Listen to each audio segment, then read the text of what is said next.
African trade is increasing. This is good news. But the digital economy in Africa today is about $180 billion. And the estimation with the AfCFTA is to push that to about 700 billion by. Can we make the corridors in the continent much more smarter? What is stopping us taking advantage of these opportunities? You're telling me you have to go to 23 different offices, physically drive to them in the middle of rush hour and pick your paper. I don't know what you think if you are a trader and you have to go through 23 agencies. So talking the promised land, what about the future?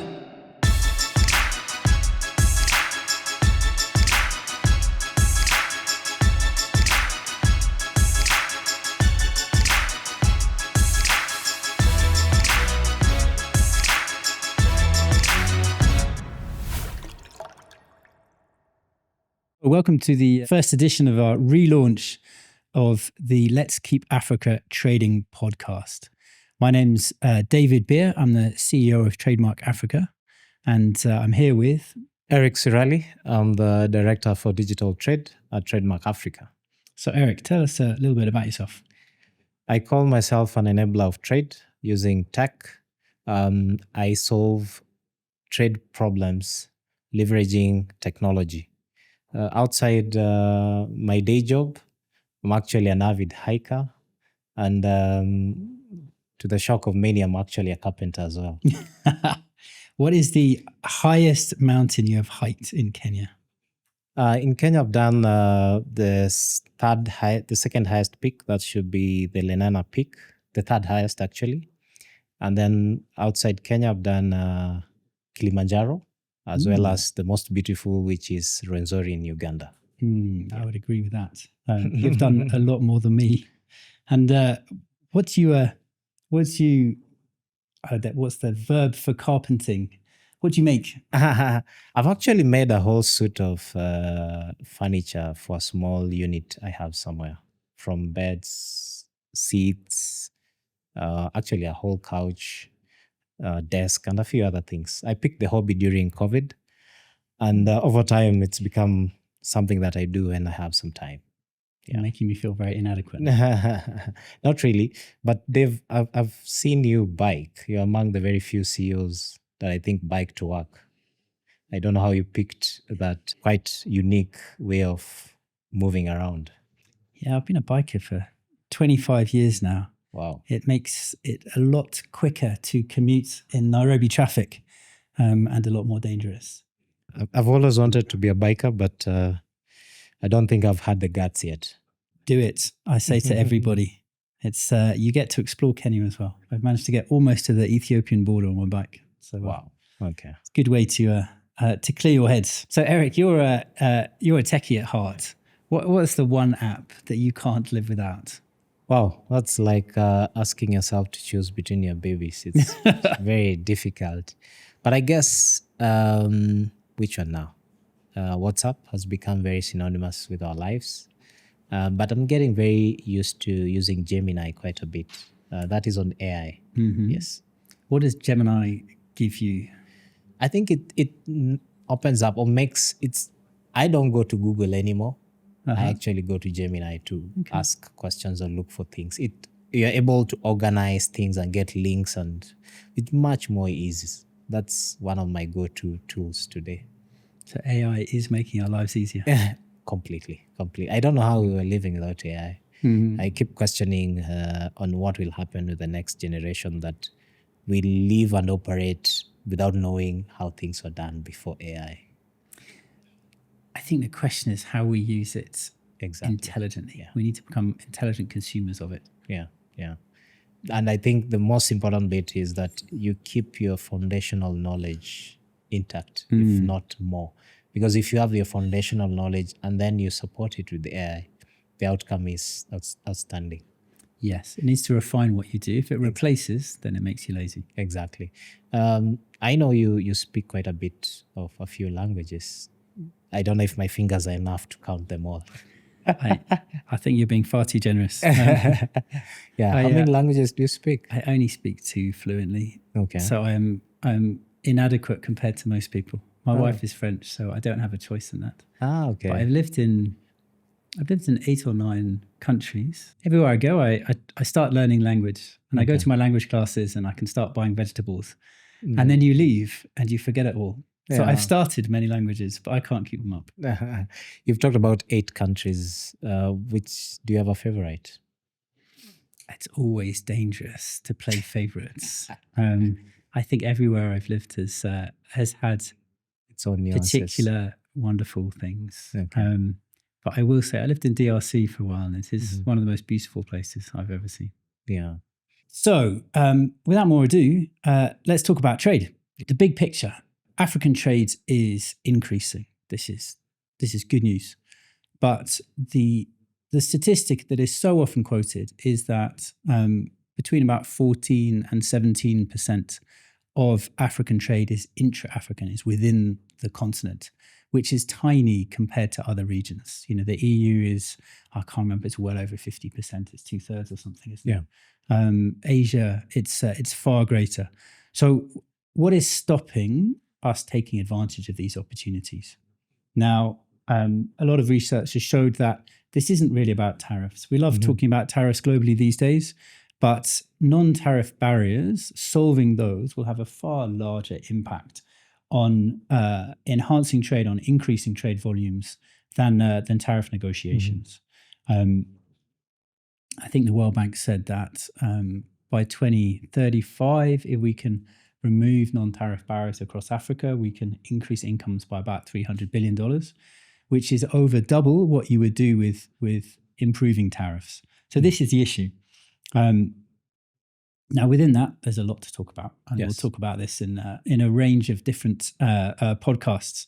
And there's a lot of issues around standards, around trade infrastructure. But one of the biggest is digitizing trade. I think we're talking about 2 quite distinct but linked things here, Eric. One is how we can digitize trade processes to increase the flow of trade and reduce the barriers there. And the other is how simply we can increase the digital economy across Africa. Yeah, that's right, Dave. And a study by Google and a few other big tech companies, they estimate that the digital economy in Africa today is about $180 billion. And the estimation with the AfCFTA, not small. Yeah, it is. No, it isn't. And the estimation with the AfCFTA is to push that to about 700 billion by 2050. And one of the biggest drivers that are thought to be important to push that is, of course, there's having a single digital market within the continent. And coming to the 2 dimensions in trade, that is automating of trade processes, smoothing how trade actors operate, whether within a territory or across borders, vis-a-vis digital trade by itself. Those are very 2 nuanced philosophies in trade in general. So the earlier one on trade processes is very close to day operations of how trade works. Whether you're dealing with customs, port operators, or any other government or private sector actors, how they interact with each other to move goods and services, and how they leverage tech to make those processes work, that is more around digitizing trade processes and services. On the other side, the digital economies is much broader. That is both digital goods, digital services, as well as the classical goods that we have, and how tech enables them to flow either within the country or across borders. So those are the 2 very important dimensions. So I've read that digital trade has been increasing quite significantly across Africa. We've got about an 8% increase every year since 2005. That's good news. The problem is it's off a very low base. So African digital services trade is only about 0.8% of global. So what we need is a very rapid expansion. Can we take a step back and say, where are we now? Like, where's the continent? What's been achieved so far, but where are the gaps? I think the continent is on upward trajectory. And you're right. The realization of that opportunity is definitely one of the reasons why we have the push by the AfCFTA on setting up the digital trade protocol that attempts to create a smooth platform that then lubricates or make it possible for digital trade to thrive. If you think about it, looking at trading digital goods, whether it is music, e-commerce, anything, or trading digital services, such as there's a lot of freelancing of young people who are either building solutions, apps, and software. There's a lot of opportunity because all industries, all services actually need technology to thrive.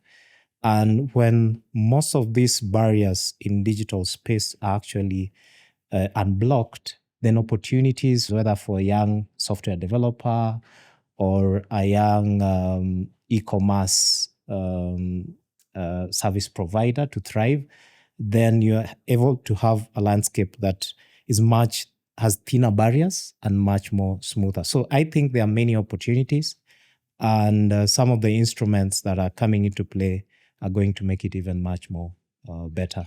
And you're right to talk about the potential positive impact on young people as well. I think this is where we really unlock some of that potential across the continent. But you mentioned the African Continental Free Trade Area. It's a bit of a mouthful. This is the continent-wide free trade area that ties in almost every country in the continent. Yes. To be able to trade with each other without tariffs. And there's a whole set of work to negotiate those tariffs away. It's complex and difficult, but it's going ahead very well. Yeah. But the AfCFTA is also is bringing protocols together in different areas. And you mentioned the Digital Trade Protocol, which is focused on improving cross-border information exchange. That sounds quite techie. What does it mean? It means a lot. The most simple way you can think about it is if you're moving an export of tea out of Kenya to Ghana, there are definitely trade documents that are required. One of the natural one is, of course, the certificate of origin, and which is a document that attempts to determine exactly where a good is originating from. Other documents, of course, there will be customs declarations, there will be other exports documentation, and the exchange of these documents from the origin country through to the transit countries to the destination country is actually the exchange and the flow of data that is fundamental. As you mentioned, the cross-border data flows. That is basically what it means. Mm-hmm. What do you need to do to improve those data flows? Very, very good question, Dave, there. There are many things that have been done, are being done, and need to be done to smoothen that process. And the most fundamental, if you think about digital trade, is connectivity. Mm-hmm. The continent needs to be connected, and internet connection is fundamental. Mm-hmm. Definitely, internet connectivity goes with other key infrastructure such as power. So investment in power and connectivity is the very bare minimum for enabling trade to thrive, especially digital trade in the continent. Agencies such as customs need to be fully digitalized. That means all their key services are offered electronically. And the services need to be very user-centric. They need to focus on the importers, exporters, to make it easy for them to use them. So all these agencies is another very important layer. From the private sector side, the ability to access and use this technology is very important. Whether it is a small trader or a big business that has quite big volumes, all of them need to have a way that they can access these services. And more importantly, is countries being able to communicate with each other electronically to enable the flow of trade between them. So whether it is customs to customs, whether it is an agency that is handling plant material with another one across the border, that is some of the building blocks that actually enable cross-border data flows to happen. I think this is a good segue to get into some of the details. Yes. So maybe to take a sidestep, TradeMark Africa, we both work for TradeMark. Yeah. For those who don't know us, we are a not-for-profit African aid for trade institution. We work across 20 countries across the continent, in West Africa, in Southern Africa, and East and the Horn, with the objective to reduce the time and the cost of trading across borders, and then to help people increase their exports as a result of that. Digitizing trade processes, boosting digital trade across the continent is a critical part of increasing those trade flows and reducing the barriers, reducing the costs of trading across borders. Now, TradeMark, we've been involved in many initiatives in collaboration with governments, with the private sector, with international partners to try to do some of this in the digital trade space. We've put in place about 60 systems over the last few years, reducing the time to get your documents, to get your certification down by on average about 70%. But there's lots of detail in here to unpack. So, Eric, what works? Tell me something that has had an impact. Yeah, thanks, Dave. That's quite a big one. That's really the heart of what we do. As you've rightfully put it, digital trade is one of the 6 pillars that or portfolios that we work in as TradeMark: inclusive trade, physical infrastructure, quality of goods and services, resilient trade, and definitely trade policy. So digital trade enables all these important portfolios to thrive. And that's how we get to that number of 60 systems in the last few years. And that number keeps growing. I think every year we are pushing on. In the current financial year, we have close to 50 something to 60 digital projects alone running in the organization. We have our work in the digital trade organized in 4 pillars. The first one is the heart of what we do. That is mostly what we referred to earlier on digital trade processes. The second pillar is around trade corridors, which I'm particularly very passionate about. And then the third one is on digital trade policy. And the last one is resilience in trade and inclusion. That is inclusive digital trade together with sustainability elements. So those are the 4 pillars we have on digital trade. And maybe we can pick the first one on digital trade processes that forms most of the work that we've done. Some of the flagship initiatives we've done is digitizing of about 23 government agencies in Uganda through the Uganda single window, which was quite something. And I know this is, I don't know what you think if you are a trader and you have to go through 23 agencies to just get your documents out. I know what Kampala traffic is like. So you're telling me you have to go to 23 different offices, physically drive to them in the middle of rush hour, and pick your paper. Exactly. That's the pain that traders were going through when before the automation of all these agencies. The other fascinating one is the chambers of commerce here in Nairobi, where traders used to travel, for instance, from Naivasha to Nairobi to come and get a certificate of origin. And they'll spend 2-3 days and then travel back to Naivasha. And you find most of the officials that are sent are actually women who are to be away from their families to come and chase one paper.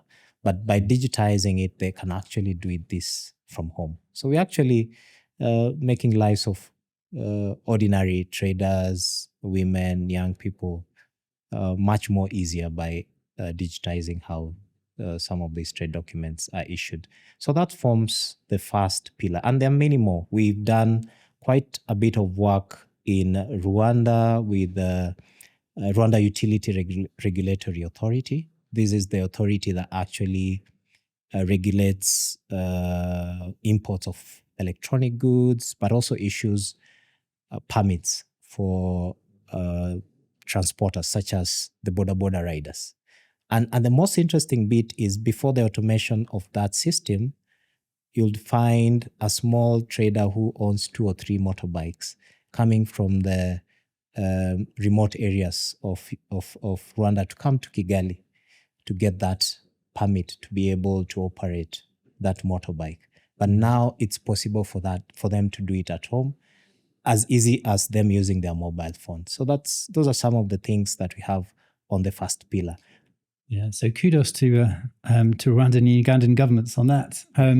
You mentioned the word corridor a few minutes ago. Now we know that that exports are necessarily cross-border. Yeah. That if you want to develop successful regional supply chains, you're going to have to work with agencies from not just one, but 2, maybe 3 or more countries, and you're going to have to rely on systems that work along a whole corridor. For example, the northern corridor out of Mombasa through Nairobi to Kampala to Kigali down to Bujumbura and even into Kisangani. This is the lifeblood of trade and economic development across the region. What can be done on a regional basis? Great. Now that takes me to our second pillar in digital trade. Trade corridors, as you rightfully put, is really the artery or the lifeline of how trade operates. All these actors, whether it's in Kenya, the port, customs in Kenya, customs in Uganda, in Rwanda, in Burundi, for the last decade or so, the East African community has managed to establish the single customs territory. That is basically a customs union arrangement that enables the recognition of goods to have entered this common region as a single territory. One of the initiatives that we've done is the establishment of a central platform for this single unit that is called the ACT, that is Single Customs Territory. What we've managed to do is to connect the 2 ports, that is Port of Dar es Salaam, Port of Mombasa, together with all the customs authority in Kenya, Uganda, Rwanda, Burundi, and we're working on DRC at the moment. And they're able to share trade documents. Most importantly, the declaration, which is the mother document for trade. If you're importing into this region or you're exporting, you only do it once in one system, either where it is going as the country of destination. And I'll use an example. If you're importing drugs from either India or the UK and they come through the port of Mombasa, you'll actually do a declaration in the country of destination. That is, if those goods or the drugs are going to Burundi, then you'll do in the Burundi system. The Burundi system has been connected with Rwanda, Uganda, and Kenya, and electronically that declaration will be shared. So that as you transit along the corridor, you don't need to do the process over and over. You just do it one, and then the agencies actually share the documents or electronic information automatically, making it easier for you to transit through the corridor. That sounds like quite a concrete benefit for transporters and for businesses as well. Yes. How do I know where my container is if I'm importing or exporting along some of these corridors? Yes. The other initiative that we've done that actually enables importers, exporters, even the authorities to locate cargo is the electronic cargo tracking system. So we've managed to establish a regional one covering the northern corridor, and it's now connected to 5 countries, that is Kenya, Uganda, Rwanda, Burundi, and DRC. And they're able, each of these agencies can be able to know where this consignment is. If you remember my example of the drugs moving from the port of Mombasa to Bujumbura, when they leave the port, they are tagged with an electronic seal. And this seal communicates with all the 5 revenue authorities. They're able to know where that consignment is. That is one of the measures that is used to de-risk the movement of cargo. And as you may recall, before the establishment of the regional electronic cargo tracking system, the customs authorities used to escort these trucks. You would see 10 or 20 trucks being escorted by 2 or 3 officers in batches. And this caused a lot of pain with the importers and exporters and a lot of delays along the corridor. And I think before the establishment of the work we've done on the OSPPs, together with the cargo tracking and many other customs automation, moving from Mombasa. OSPPs. What's an OSPP? That is the one-stop border posts. Okay. And I think that has been one of the flagship initiatives that TradeMark has invested in quite a bit, enabling officers or officials at the borders to operate coherently from one side and clearing good in one go without the truckers or the importers and exporters doing it on 2 sides. So one of the things that we observed with the implementation of the electronic cargo tracking, all the automations of customs, the single customs territory, is we saw the movement of goods from Port of Mombasa to Kampala shrink from between 14 to 23 days, that huge range, to about 4 days. And that is the norm that has been for quite a while.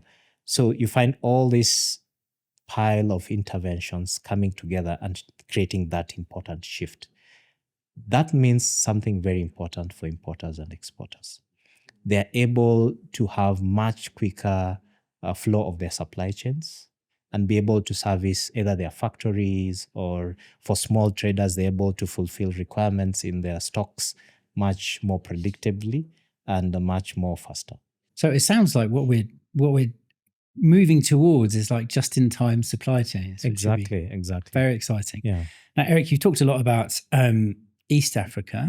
What's happening in West Africa these days? No, there's quite a bit. We are working on customs to customs information exchange between Ghana and Côte d'Ivoire. This is the first time it's being done to that level. The ECOWAS, that is Economic Commission for West Africa, has been working on establishing a customs to customs digital infrastructure across the Western region. And you're working with them very closely to operationalize and bring to life how trade moves between the 2 countries, but more importantly, making it easy and possible when you're actually dealing with customs. So that if you do a process, if you're leaving Ghana or Côte d'Ivoire, then the same information is available in the second country. So that's one of the initiative. But we also have more. We are working with the single window agency in Côte d'Ivoire to improve the uptime and availability of the single window services. In Ghana, we've done quite a bit of work on one of the critical borders, on improving connectivity in the border to enable clearing agents in that specific border to be able to access internet so that they can do their services with much more ease. So we have quite a bit going on in West Africa as well. So I'm just trying to envision this. If I'm trying to export, I don't know, car parts from Ghana to Côte d'Ivoire, you're saying I can declare that once. Yes. When I get to the border, it's all in the system. I don't have to go through this whole. Ideally, you shouldn't be. Yes, exactly. Going through a second declaration. What in customs they say the export document is the import document in the second country. So that means the process starts from there. You don't need to do it afresh. That means the double process of exiting and starting a new entry process is thinned into one process that is seamless. And it also reduces fraud and many other things. One of the very important bit is revenue loss for customs, and also reconciliation for cargo security and other considerations as well.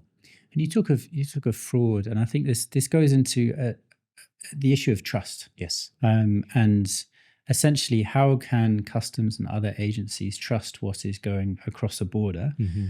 And how can we streamline the process of developing that trust? Okay.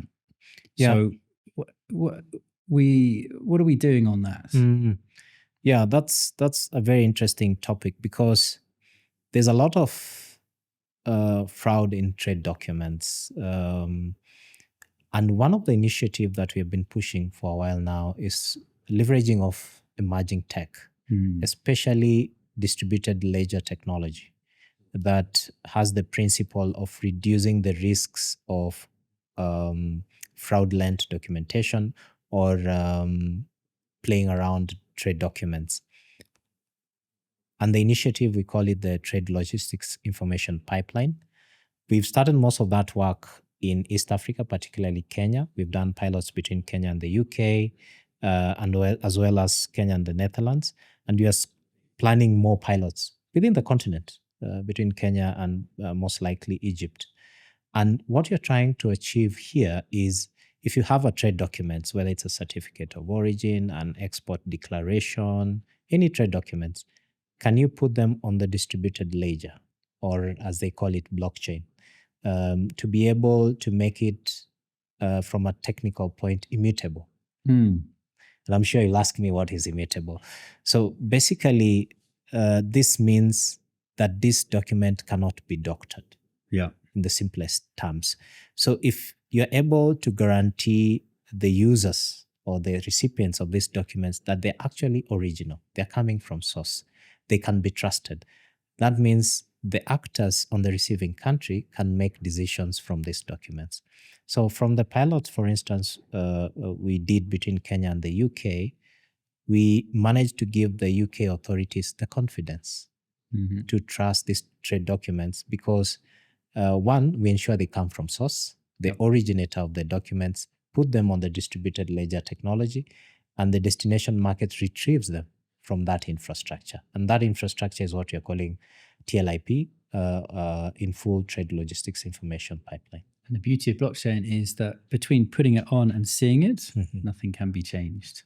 Exactly. And I think you've put it way better than me. That's almost like the next generation in tech. Yes. Let's take us back to something very everyday and close to my heart, which is tea. Yes. I managed to get through about 15 cups a day, and I'm famous in the office for that. East Africa exports a huge amount of tea globally, to Europe, UK, and elsewhere. So it's a major driver of agricultural exports. How can we make that more efficient, better for producers? Yeah, you're right. Actually, the region exports black tea to the world, and the Mombasa tea auction, the largest black tea auction in the world? Exactly. It's actually the largest black tea auction in the world. That's a fact that I don't think many people know about. And this auction particularly covers about 9 countries. I don't know if you know about this. I do, because I used to live in Malawi, and they sent their tea to the Mombasa tea auction. Yeah, that's quite fascinating. So that auction actually serves the region. And one of the initiatives, and this is one dear project that is very close to my heart. During COVID, the auction was still using what they call the outcry method. That means you have the tea broker with a literal hammer, literally knocking an actual hammer. Yes. Okay.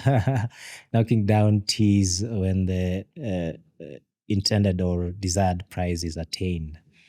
But at the height of COVID, it was very difficult for both buyers and brokers and producers to convene. But people like Dave needed to still have their cup of tea. They do. So it became a bit difficult. And we were working with the East Africa Tea Trade Association to establish an automated tea auction. But we were not at that point yet to go live. So COVID gave us the pressure to accelerate and establish the automated auction. And the most interesting bit is we enabled trade to continue to happen by setting up an electronic auction. So that means buyers could sit in their offices at home and still continue to buy tea. Sellers and brokers just sat in their offices or their homes during COVID, and they were able to still offer their teas through the electronic auction. So we actually made trade to continue at the height of the COVID. And what's I'm thinking more long term as well. What difference does that make to a tea producer in Limuru or Kericho? Yeah, it makes a big difference. When we did this work, we managed to shrink what we call the tea trade cycle. That is from the time that tea is first declared that it'll go to auction to when it is exported. And I think we managed to shrink it by 25%. It used to take about 37 days, but that went down by about a quarter of that time.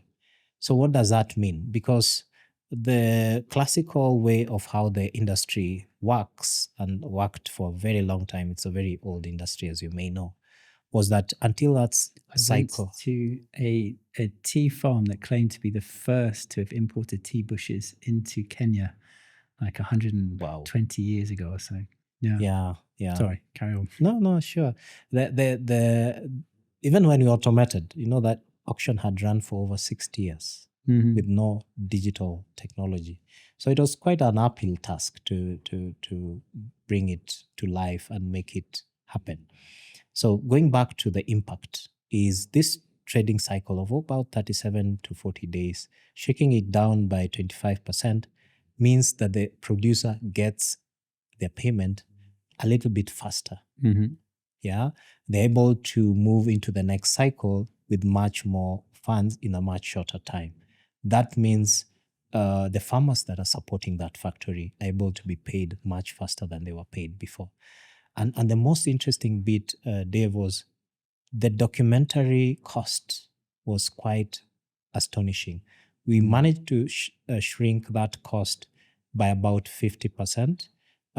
This is cost associated with running around, sending documents within Mombasa and across borders, and all the pile-up of documentation. Sounds like the Kampala problem again. Exactly, and congregating all those players into that space and trade.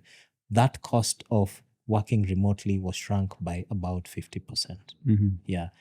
Ideally, that should be able to trickle down back to the cost of operations and therefore better prices, better returns for producers. And it also makes East African tea more competitive on the global market, which means we can sell more and increase production, presumably. Yes. You mentioned COVID. I think we all try to forget about COVID. But what was interesting was that COVID was not just a health crisis. Yes. It was a crisis that created a whole range of other economic and trade problems. Now, automating the East African tea auction was a solution to one of those problems, but this was almost systemic from a trade perspective. Yes. Like trade seized up across a whole range of borders. What could we have done? What did we do? Yeah, I think there's more that we managed to do. And the other thing maybe I mentioned is the driver app that we actually did during COVID.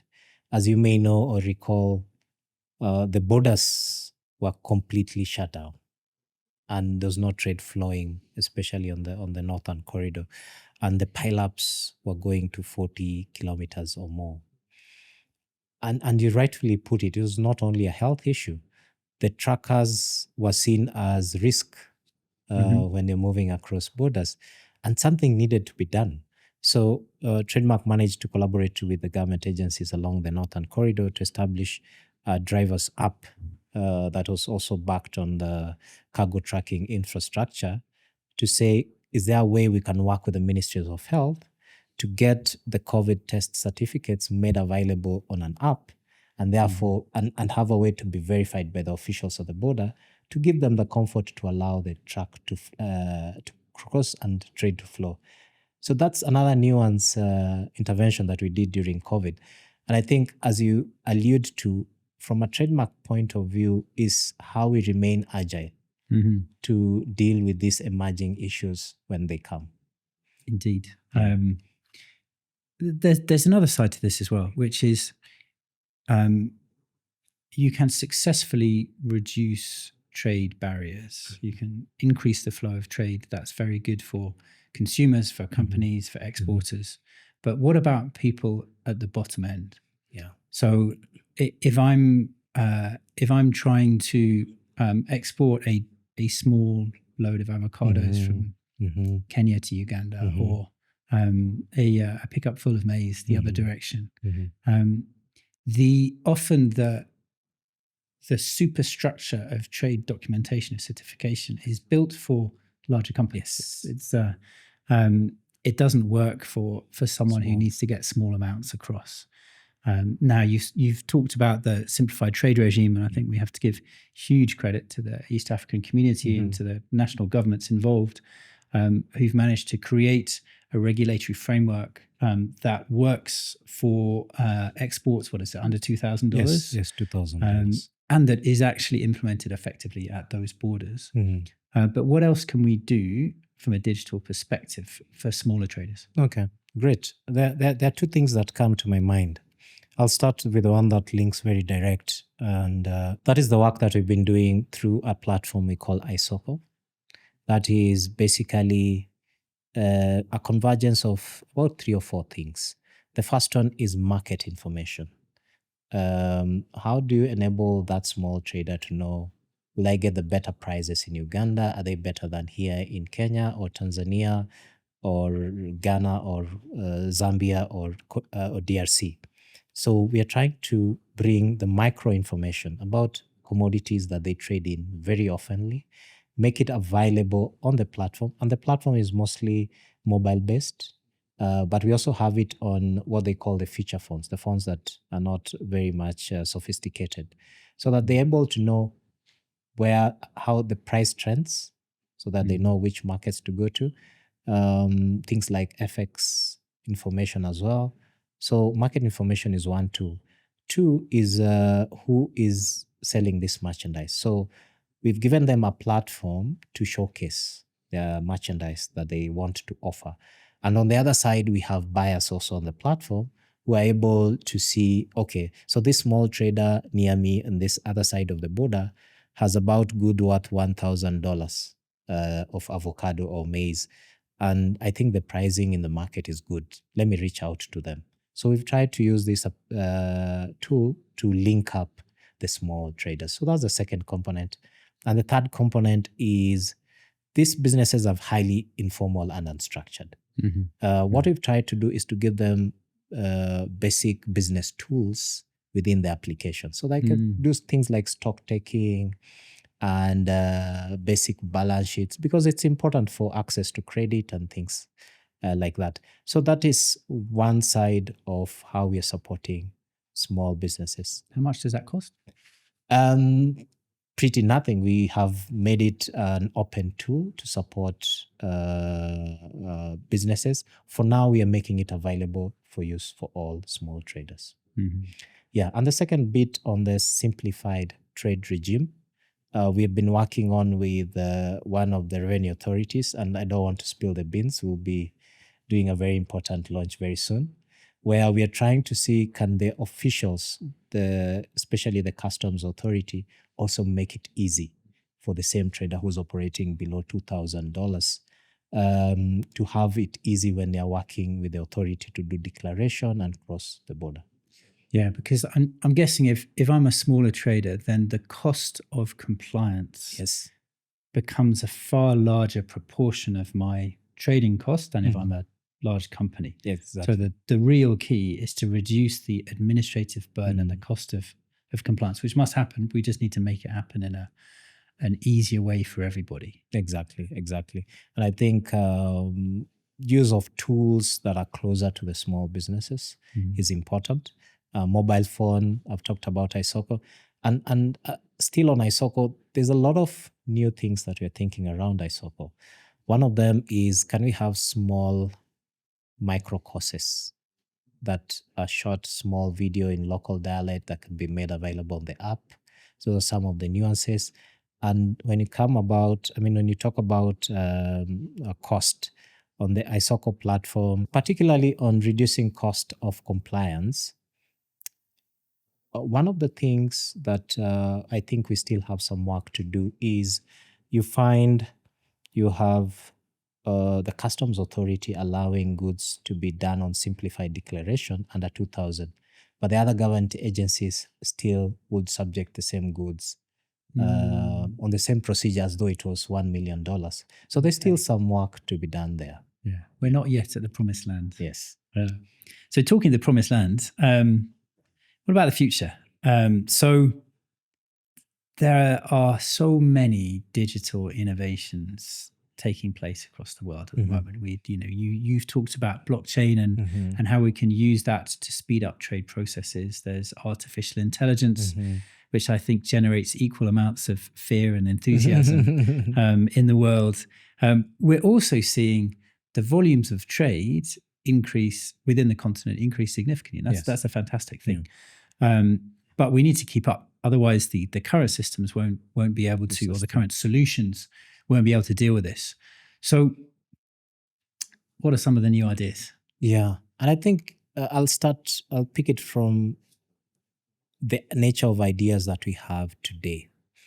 The work we've done in TradeMark over the years, especially on automation of the borders and in building very good infrastructure, the volume of trade is growing faster than all this investment. And therefore, we have to have a much more agile approach to matching the demand of the growth of trade in the continent. What it's doing is making some of the gains that have been achieved over the years being put to check. Some of them are being degraded because the physical infrastructure can't match the volumes of trade that are growing. So some of the things that we are thinking around is, can we make the corridors in the continent much more smarter? Yeah. And I know in 2024 Africa Trade Development Forum, and I hope people look forward to the next one next year, the question of no-stop border came out very strongly. So the way I see no-stop borders is one that is anchored on smart corridors. Smart corridors is where you have all these technologies in the continent being well interconnected. You have smart gates at the borders. You have smart gates. What's a smart gate? Probably, I'll put it simple. If you go to a mall today, there's a way if you're driving in or you're using an Uber, you find all the cameras pointing at your number plate, and you have this barrier opening. That's a vision that we have. I don't need to put my parking ticket in anymore. Yeah, no. Number plate is recognized, barrier goes up. Exactly. So the smart gates actually recognizes the truck, recognizes the container and the driver. And the driver? Yes, the driver. Those three very important pillars. So if we are able to automate that, there's a lot of manual processes that will go away. So that's one of our key ambitions around how we're moving into the future. So that would mean that if, and I don't think we should oversimplify this, because there's a huge amount of back-end certification and work that's required and interoperability. Yes. But if I have if I'm transporting my container through Busia, and a smart gate is installed and the rest of the work has been done, I'm essentially going to be able to drive up to the border, number plate recognized.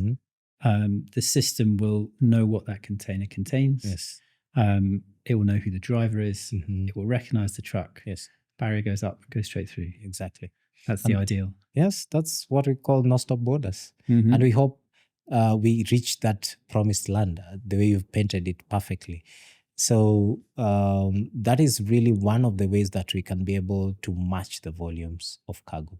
The more we have such borders in the continent, the more we support trade to grow within the continent. Yeah, I like it. And actually underlying all this is emerging tech. We've talked about AI, people liking it and hating it in equal measures. So I was going to say, we can say that about smart gates, but if I am a senior manager in a revenue authority, I have two, not competing, but two objectives, I think, that are in creative tension. One is to increase the flow of trade, because that is good for the economy, it's good for private sector, it's also good for government revenues. Yes. The other is to make sure that I control smuggling and falsification, etc. Now, I've got to hold those two objectives in some sort of tension. Yeah. How do we help with that? That's quite a bit of a very important challenge. You have to institute layers of safeguards. You have to find ways of managing risks.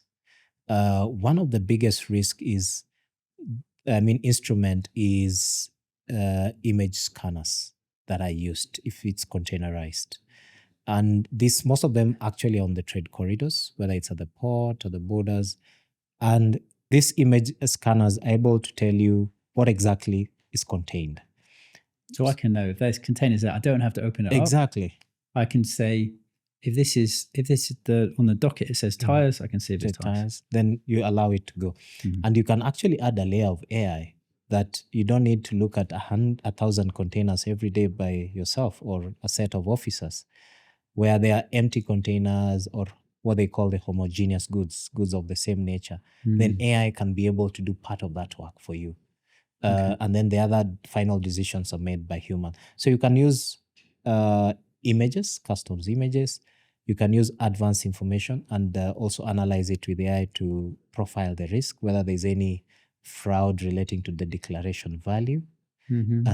As well as you can use distributed ledger to get documents from origin, to know that you're actually doing or you're dealing with the documents from source. So you can institute layers of safeguards to make that corridor safe, to give you the comfort to allow it to go through. So I can basically increase the quality of my risk-based judgment. Exactly. Which means that I can stop fewer containers while catching more fraud. Yeah. And also the work that we've been doing on authorized economic operators and the ambition that we have to push that even further beyond customs. So what's an authorized economic operator? The authorized economic operators are traders who have been given preference because of their standing. And sometimes also depends on the risk of the nature of goods, but mostly around their standing, that they have demonstrated over time that they're able to comply with much ease. And therefore, they're given what they call green channel when they're going through authorities. They are scrutinized, more trustworthy, are more compliant, so check less. Exactly. And the good thing is authorities have mechanisms such as post-clearance audit to go and do these audits much later, and therefore they don't create barriers at the border. So with the work that we are doing, the authorized economic operators is also another layer of trust that you can institute to keep improving the level of comfort to allow this cargo to flow across borders. Excellent. I think we've come to the end of the discussion. Yes. I'm going to ask you one question to finish, Eric. What is the thing that most excites you right now in the digital space in Africa? In Africa today is that the young African is very much interested to participate more in trade, in digital innovations. So I feel there's a big place for the young people. And digital technology is one of the critical instruments that is supposed to create jobs for the young people. We talked about the digital trade protocol and the single digital market as some of the mechanisms that enable much fluid flow of trade in the continent. And the people who I see to being at the forefront are the young people in this. So I feel there's a big place for the young people to participate in trade, especially leveraging digital technology. And naturally, young people have an affinity with tech. So that is one area that I think we have potential. The second bit is we have to keep investing in connectivity across the continent, and that needs to be coupled with emerging technology. Those two things fused together give me the right expectation and it gives me a feeling that we are actually going to have great things ahead of us, because AI particularly has thinned a lot of how things are done, but more importantly, gives us the opportunity to leapfrog in areas that naturally will have taken much, much longer. So if you have young people using tech, you have emerging tech such as AI, and you have all this opportunity that AfCFTA offers for much more interconnected continent, I see us moving much, much faster than we ought to have moved before. So our optimism is not based on blind hope. It's Yes. based on true political commitment, Yes. on the work that's already been done by a whole range of governments, and by some very exciting new technology coming on board. Yes. What about you, Dave? What are you looking forward to in the next couple of years? So it sounds quite boring, but I'm excited by the commitment that I see. So the commitment from the private sector, from politicians, from national governments, from regional continental communities, because these technologies are only useful if they are used and they're used in the right way. And I see an awareness and an appetite of how to use them well to really drive the outcomes that we all want, which is increased trade volumes, which is reducing that cost and time of trade, and it's making Africa not only competitive, but a pioneer. I think we have this chance to use these leapfrog technologies to push Africa to the front of the world. Exactly. And I think in subsequent podcasts, we'll be able to unpack that in other dimensions as well, beyond the digital technologies. Yes. Excellent. So, folks, thanks so much for listening. We are excited about what's happening. I hope you got a flavour of that. Thanks. Thank you.